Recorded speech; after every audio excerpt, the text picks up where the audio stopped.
माझ्या ह्या चॅनलमध्ये आपल्या सगळ्यांचं मनापासून स्वागत आहे। तर आजच्या व्हिडिओमध्ये मी तुम्हाला सांगणार आहे गजलक्ष्मीविषयी, म्हणजेच घरामध्ये आपण जी हत्तीची मूर्ती ठेवतो तर ती कशी असावी, ती आपण कुठे ठेवली पाहिजे। त्याचबरोबर तुमच्याकडे जर गजलक्ष्मी म्हणजेच ही हत्तीची मूर्ती नसेल तर तुम्ही कोणत्या धातूची ती घेतली पाहिजे, घेतल्यानंतर तुम्ही ती घरामध्ये कशी पूजली पाहिजे, किंवा आपण तुमच्याकडे जर मूर्ती असेल हत्तीची तर तुम्ही कोणत्या दिवशी कोणत्या वारी या हत्तींची पूजा केली पाहिजे।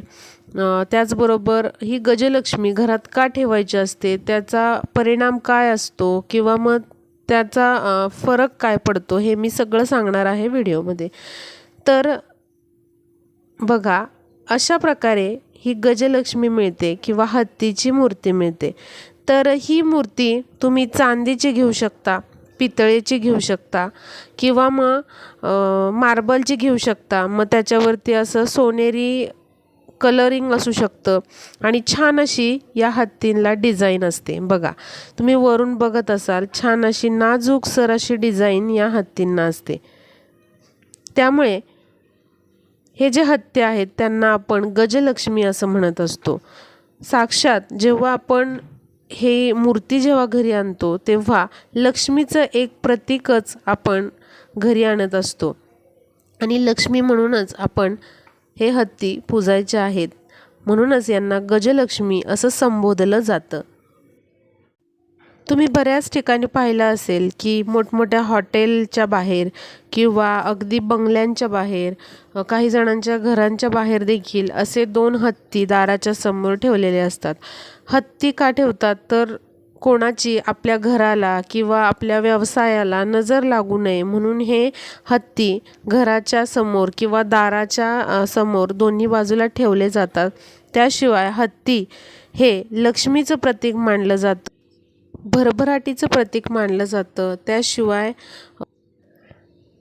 सधनता आणि मांगल्याचं प्रतीक देखील हत्ती म्हणजे मानलं जातं। त्यामुळे तुमच्या घरात जर अशी हत्तीची मूर्ती नसेल तर जरूर तुम्ही अशा हत्तीच्या मूर्ती आणा, म्हणजेच ही गजलक्ष्मी आणा। मग ती कोणत्याही धातूची चालू शकते, चांदी, पितळ, फायबर, असं तुम्ही कोणत्याही धातूची ही मूर्ती आणू शकता। अगदी फायबरची जरी असली तरी चालेल, पण ही अशी हत्तीची मूर्ती तुम्ही जरूर तुमच्या घरामध्ये आणून ती घरामध्ये ठेवा। आता तुम्ही समजा अशा गजलक्ष्मी घरात आणलेल्या आहेत, तर घरी आणल्यानंतर काय करायचं, त्यांचं असं छानपैकी पूजन करायचं। मग हे पूजन करत असताना पहिल्यांदा दुधाने अभिषेक या गजलक्ष्मींना म्हणजेच हत्तींना घालून घ्यायचा आहे। आणि जरी तुमच्या घरात गजलक्ष्मी असतील तरीही मंगळवारी किंवा मग शुक्रवारी तुम्ही असं या गजलक्ष्मींचं पूजन करत चला। यामुळे नक्कीच आपल्या धनामध्ये वाढ होते, कारण हत्ती हे सधनतेचं, भरभराटीचं प्रतीक समजलं जातं। त्यामुळे जर अशा गजलक्ष्मी तुमच्याकडे असतील तर मंगळवारी आणि शुक्रवारी आपल्याला असं पूजन त्यांचं करून घ्यायचं आहे। दुधाने अभिषेक घातल्यानंतर आपल्याला पाण्याने अभिषेक घालायचा आहे आणि महालक्ष्मी मातेचा आपल्याला जप करायचा आहे। त्यानंतर आपल्याला चंदन, हळद, कुंकू असं या हत्तींना लावून घ्यायचं आहे। हे हत्ती तुम्ही तुमच्या देवघरामध्ये ठेवू शकता, किंवा मग काही जण शोपीस म्हणून हॉलमध्ये देखील ठेवतात। आता थोड्या अक्षता आपल्याला वाहून घ्यायच्या आहेत हत्तींच्या मूर्तीवर, आणि आपल्याला न विसरता धने या हत्तींना अर्पण करायचे आहेत, कारण धने हे धनाचं प्रतीक असतं। त्यामुळे आपल्याला हत्तींना असे धने अर्पण करायचे।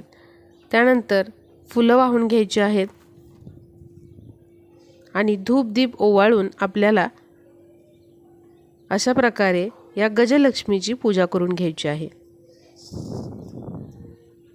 लक्ष्मीपूजन असेल किंवा गणपतीचे दिवस असतील तर तुम्ही या गजलक्ष्मीची आवर्जून पूजा करत चला. ते खूपच शुभ मानलं जातं. आर्थिक सधनता येण्यासाठी, आर्थिक भरभराट येण्यासाठी, त्याचबरोबर जी वाईट दृष्टी असते किंवा वाईट नजर असते ती खेचून घेण्यासाठी अशी गजलक्ष्मी आपण नक्कीच घरामध्ये ठेवली पाहिजे. आता ही गजलक्ष्मी घेत असताना एका गोष्टीची काळजी घ्यायची आपल्याला. अशा प्रकारे सोंड वर केलेले हत्तीच आपल्याला आणायचे आहेत आणि हत्तीची नेहमी जोडीच आपल्याला आणायची आहे. म्हणजे विषम अंकामध्ये हे हत्ती आणायचं टाळा. सम अंकामध्ये हे हत्ती तुम्ही आणू शकता. मगाशी सांगितल्याप्रमाणे देवघरामध्ये तुम्ही हे हत्ती ठेवू शकता किंवा मग शोपीस म्हणून पण काही जण ठेवतात. जरी शोपीसमधून म्हणून तुम्ही असे हत्ती ठेवले तरी पण मंगळवारी किंवा शुक्रवारी किंवा एखाद्या शुभदिनी असा अभिषेक हत्तींना करत चला, त्यांची पूजा करत चला.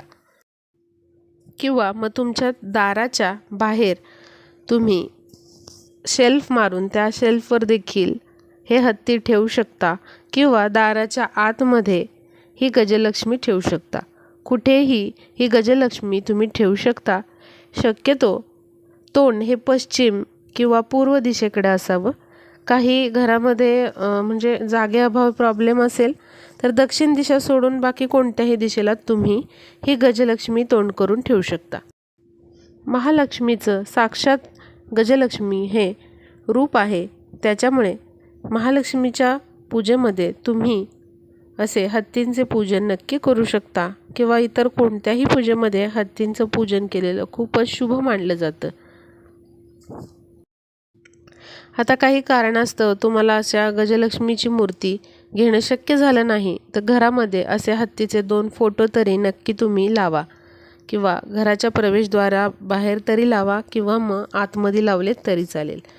पण हत्तीचं असं चिन्ह किंवा असं चित्र, अशी मूर्ती घरात असणं खूपच शुभ मानलं जातं.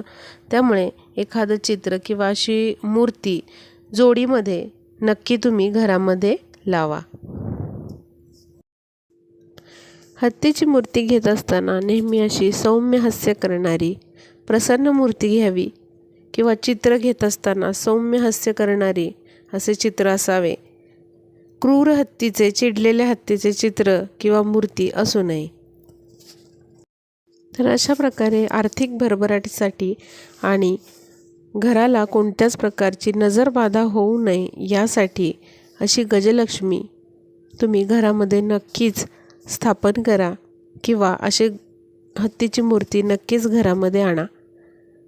तर या काही गोष्टी तुम्हाला गजलक्ष्मीविषयी मला सांगायच्या होत्या. जेवढ्या मला माहीत आहेत तेवढ्या मी सांगितलेल्या आहेत. तर हा व्हिडिओ आवडला असेल तर जास्तीत जास्त शेअर करा, म्हणजे ज्या कोणत्या मैत्रिणींना ही माहिती माहीत नसेल त्यांना ही माहिती समजेल आणि हा व्हिडिओ युजफुल ठरेल. त्या मैत्रिणींना देखील ही माहिती माहीत होऊन त्यांच्या बऱ्याचशा प्रश्नांची उत्तरं त्यांना मिळतील. तर भेटूया पुढच्या व्हिडिओमध्ये.